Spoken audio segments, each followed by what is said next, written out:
while it's still on my mind, I kind of want to get this out the way. I was listening to TikTok driving home, just TikTok audio, driving home the other night, and I came across this Theo Von video where Theo Von, it sounded like he was in a very vulnerable, relentless state of mind where he was just wanting to cry. And he was telling, I don't know if it was on a podcast or what, but he was talking about this story in the Bible. It was in John chapter 5, verse 6. And if you know Theo Von, he's not really one to dig into the Bible. So that's how you know God was really moving and he was a part of this moment. And anyway, John chapter 5, verse 6, Jesus is looking at this man. And this is what Theo Von's talking about. Jesus comes across this man that has been paralyzed for 38 years. That is double my lifetime. I'm 18 right now, so double my lifetime, I will be 36. So 38 years paralyzed, sitting by this pool, waiting for somebody or for you to beat somebody to this magic water so that way you can be healed. And Jesus sees this man and he knows how long he's been waiting to get healed. He knows how long he's been paralyzed, looking for answers somewhere. And Jesus sees these man. He sees this man. And in John chapter 5, verse 6, Jesus simply says, "Would you like to be healed?" And to Theo Von, this was translated to, "Do you want to be changed?" And all you hear after Theo Von talking about his point of view, what God was speaking to him about, all you hear is him trying to hold back the tears, because Theo, in this moment of vulnerability, Theo's like, man, I don't know if I wanted to change. Because once you're changed, you're not going back. Once you changed, you're different. See, when Jesus asked this man in John chapter 5, do you want to be healed? He would no longer be paralyzed and he would be different. He would have to live a different lifestyle. He would have to change. And Theo Von was battling with his flesh because he didn't know if he wanted to change yet. But he knew one thing for sure. He knew that if he wanted to change, if he wanted to be healed, he would go to Jesus, because Jesus is the only answer. Which leads me to my next point. Everything you do is for a reason. The yeses you say, the nos you say, the sports you play, everything you do is for a reason. And every single morning you wake up, you are left with decision after decision to make. Whether it's what you wear today, what you eat for breakfast, how you greet your loved ones in the morning, what kind of shoes you wear. Do you go to work today or not? Even though you're on that schedule, you still have a choice. Every day you make decisions. And most of the time in our lives, we get caught up in these decisions on a route where we want to be successful.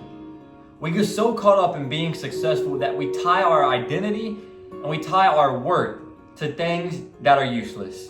For me, it was baseball and lifting weights.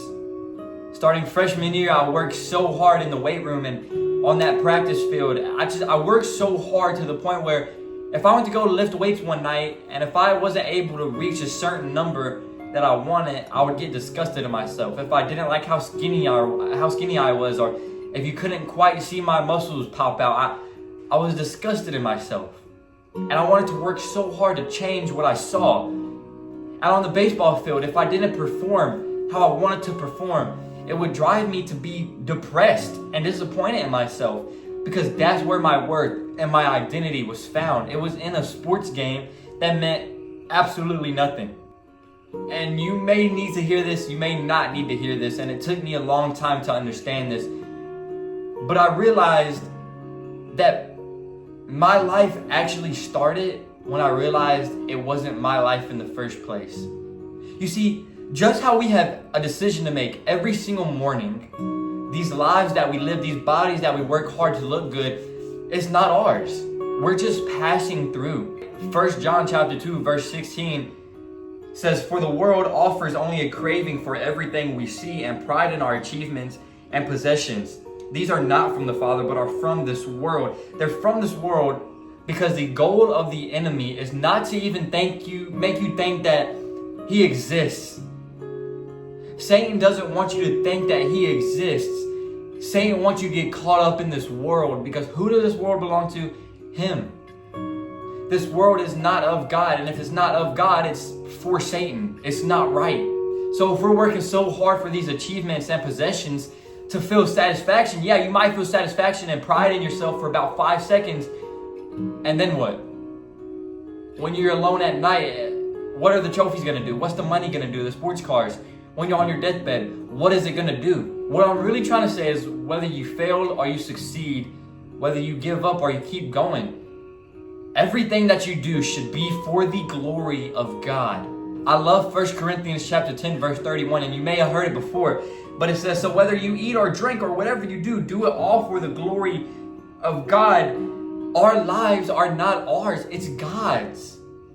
If you're not living to please God, then why are you living? Are you doing these things in vain? Or are you doing it for God? Because He allowed you to experience this thing. He allowed you to play this sport. He allowed you to wake up. He's allowing you to watch this video. He's allowing me to make this video.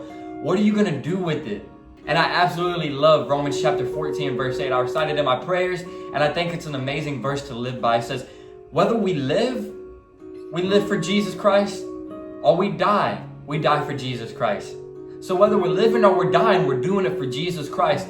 What are you doing for Jesus Christ?